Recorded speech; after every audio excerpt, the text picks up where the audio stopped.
हड़प्पाई सभ्यता की मूर्तियाँ मोहरें हड़प्पाई मूर्तिकार त्रि-आयामी कृतियों से व्यवहार करने में बहुत कुशल थे। सबसे अधिक मोहर कांस्य मूर्तियाँ और मृदभांड प्राप्त हुए हैं। पुरातत्वविदों को सभी उत्खनन स्थलों से अलग अलग आकार व प्रकार की कई मोहरें मिली हैं। जहाँ अधिकांश मोहरें वर्गाकार हैं तो वहीं त्रिकोणीय, आयताकार और वृत्ताकार मोहरों के उपयोग के भी साक्ष्य प्राप्त हुए हैं।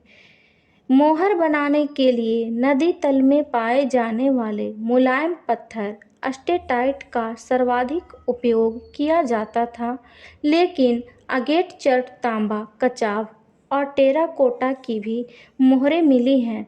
सोने और हाथी दांत की मोहरों के भी कुछ उदाहरण मिले हैं। अधिकांश मोहरों पर चित्राक्षर लिपि में मुद्रा लेख भी हैं तथा इन्हें अभी तक पढ़ा नहीं जा सका है।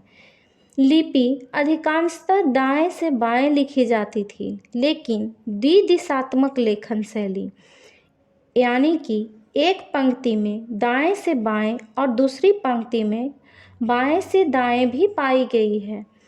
इन पर पशुओं की आकृतियां भी मौजूद हैं, जिन्हें सतहों पर उत्कीर्ण किया गया है। सामान्य पशु रूपांकन कुबड़दार बैल, गैंडा, बाघ, हाथी, भैंस, बायसन, बकरी, मारकोर, साकिन, मगरमच्छ आदि के हैं। हालांकि किसी भी मोहर पर गाय का कोई साक्ष्य नहीं मिला है। सामान्यतः मोहरों पर एक ओर पशु या मानव की आकृति है और दूसरी ओर मुद्रा लेख हैं, या दोनों ओर मुद्रा लेख हैं। साथ ही कुछ मोहरों पर तीसरी ओर भी मुद्रा लेख हैं। मोहरों का मुख्य रूप से व्यावसायिक प्रयोजनों के लिए उपयोग किया जाता था और वे संचार में सहायक होती थी।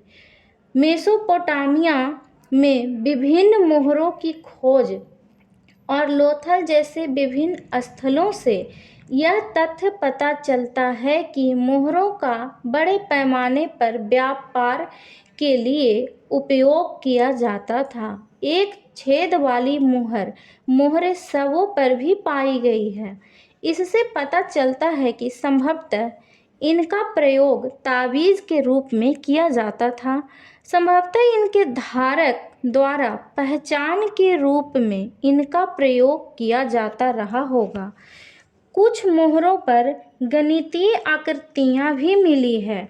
इनका उपयोग शैक्षणिक उद्देश्यों के लिए भी किया जाता होगा। स्वास्तिक सदृश डिजाइन वाली मोहरें भी पाई गई हैं। मुख्य मोहरों में शामिल हैं पशुपति की मोहर, यूनिकॉर्न वाली मोहर, पशुपति वाली मोहर। मोहनजोदड़ो से मिली अस्टेटाइट की मोहर में पालथी मारकर बैठे मानव आकृति या देवता को दर्शाया गया है। पशुपति के रूप में संदर्भित इस आकृति ने 3 सींगों वाला मुकुट पहना है और चारों ओर पशुओं से घिरी है। आकृति में बाईं ओर हाथी और बाघ हैं, जबकि दाईं ओर गैंडा और भैंस दिखाई देते हैं। आकृति के आसन के नीचे 2 हिरण दर्शाए गए हैं। हड़प्पा सभ्यता की कांस्य मूर्तियाँ। हड़प्पा सभ्यता व्यापक पैमाने पर कांसे की ढलाई की प्रथा की साक्षी थी।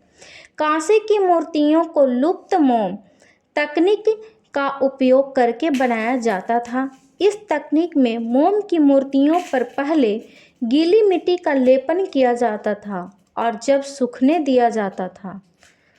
जब ये सूख जाते थे, इसके बाद मिट्टी से लेपित मूर्तियों को गर्म किया जाता था, जिससे अंदर की मोम पिघल जाती थी। फिर एक छेद से मोम को बाहर निकाल लिया जाता था और खोखले साँचे के अंदर पिघली हुई धातु डाल दी जाती थी। धातु के ठंडा हो जाने और जम जाने के बाद मिट्टी का लेप हटा दिया जाता था और जैसी मोम की आकृति होती थी, उसी आकार की धातु की आकृति तैयार हो जाती थी। आज भी इसी तकनीक का देश के कई भागों में प्रचलन है। मोहनजोदड़ो की कांसे की नर्तकी, कालीबंगा का कांसे का बैल, ये सभी कांस्य मूर्ति के उदाहरण हैं। नर्तकी की मूर्ति विश्व की सबसे पुराने कांसे की मूर्ति है। मोहनजोदड़ो में मिली 4 इंच की इस मूर्ति में केवल आभूषण पहने हुए एक नग्न महिला को दर्शाया गया है। इसने बाएं हाथ में चूड़ियां तथा दाहिने हाथ पर कंगन और ताबीज पहने हुए हैं। यह अपने कुल्हे पर दाहिने हाथ रखे हुए त्रिभंग नृत्य मुद्रा में खड़ी है।